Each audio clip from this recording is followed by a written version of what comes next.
Hello YouTube, welcome to another edition of I Gambled on a Comic, and is my gamble going to pay off? So underneath this piece of paper I have a book that I purchased from the Long Island Comic Expo, and with my upload in relation to the show and the books that I purchased, I omitted this book to show it off because I wanted to do a separate upload under the heading of I Gambled, and we're going to see if this gamble is going to pay off.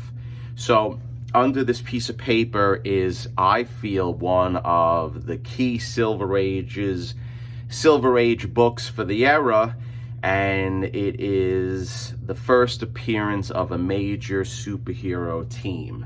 So the book that I'm going to show has a few issues with it. It has amateur restoration where a prior owner added a piece to the cover and he or she replicated the art of the book. Now, they did a great job. When you look at the book, you can hardly tell that there was reproduction graphics. It is very exact, very clear. It looks like the part of the original cover. I had a hard time looking at it and trying to figure out what was original and what was not original. The penciling and the pen and the graphic reproduction and the color reproduction is straight on. So we're going to decide what we are going to do with this book. I would like community input, please, because I'm on the fence. So the book that I purchased was Justice League of America, or The Brave and the Bold, number 28. And as you can see now, let's take it out of the actual bag so we can get a better look at it. I was being facetious when I said that the actual work and reproduction was done perfectly. Let's focus in and let's see if we can get a better look at this book and we can discuss the situation. As you can see, a prior owner basically did some type of addition here out of cardstock, and obviously it was a child or maybe an adult, and what they did was they tried to reproduce the missing piece of the spine of the cover. So like I said, I was kidding, and obviously this is not really good restoration, but they really did a good attempt with the stars and the logo and Green Lantern's leg.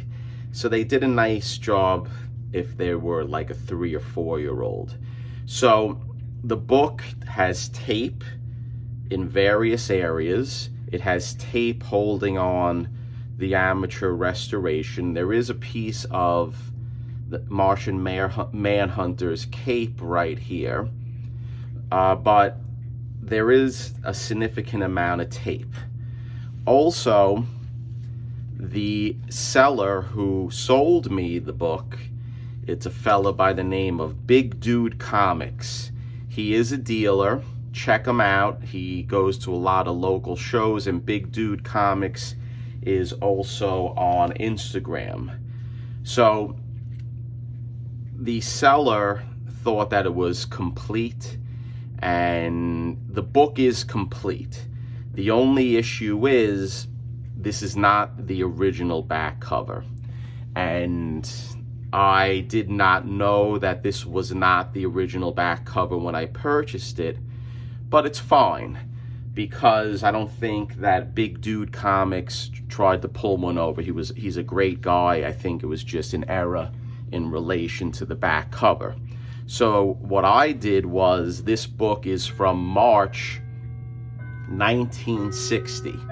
So what I did is I looked at pretty much DC's lineup for March 1960, and I went through the books, and I found that one book in particular, which is Bob Hope, number 61, which came out in March 1960, the same year as this book, has the original back cover for this book's front and back. So here's a picture of the Bob Hope number 61, 1960, with the back and front of the back cover.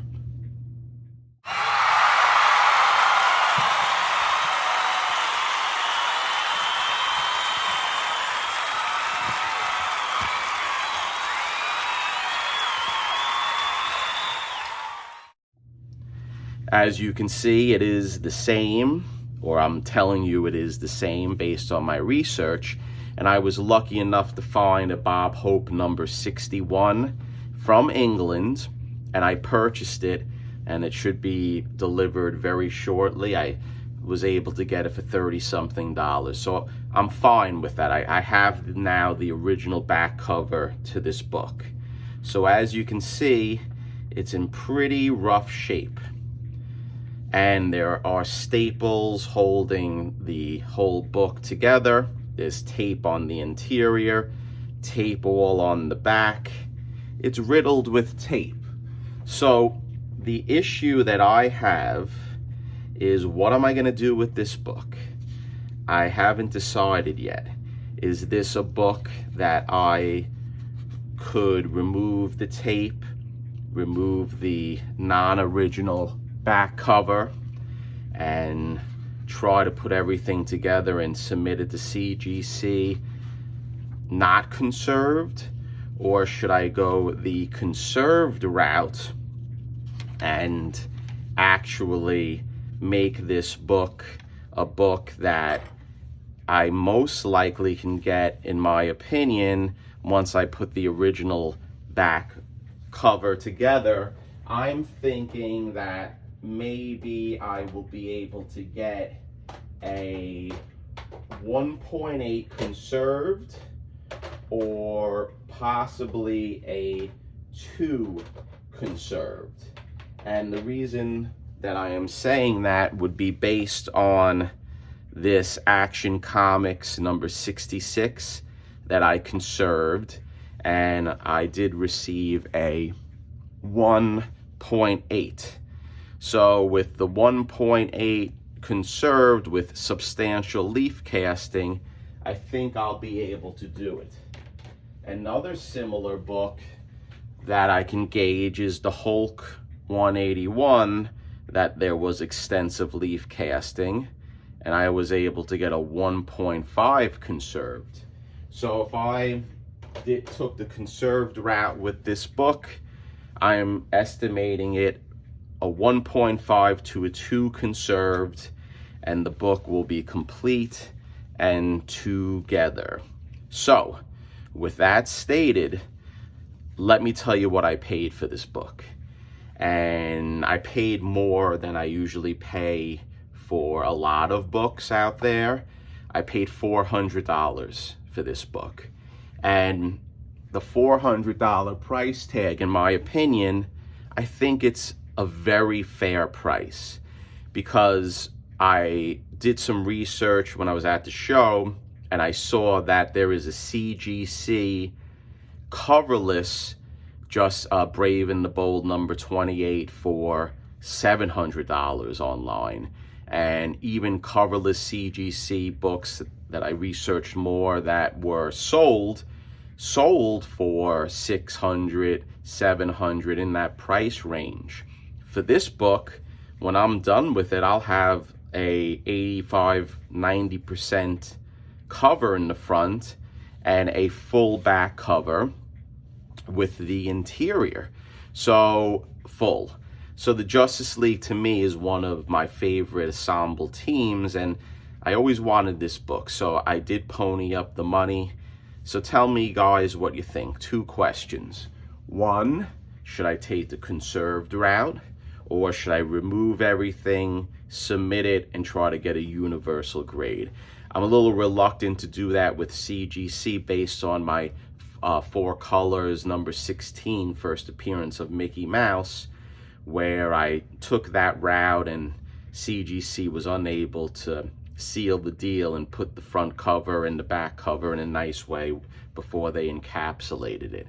So it's either Universal or taking the route of conserving it and getting hopefully a 1.8, give or take a few points up and down, and having a conserved book. I'm also concerned about taking the tape off, which I have to do because it's going to destroy the cover, but tape in Silver Age books is a different situation than tape in Golden Age books. Golden Age books are very, very strong, the paper stock, compared to Silver Age, and also in relation to the chemicals that I would use to take it off. You have to be careful because you can strip the graphics and the ink. So this is going to be a slow and meticulous process, regardless if I try for the conserve or for the Universal. I think I have to do this book justice and try to remove the tape as safe as possible. So I hope you enjoyed the upload. Let me know what you think and tell me if I'm nuts paying $400 for this book. Should I do the conserved route or should I do the Universal route? Let me know and stay tuned.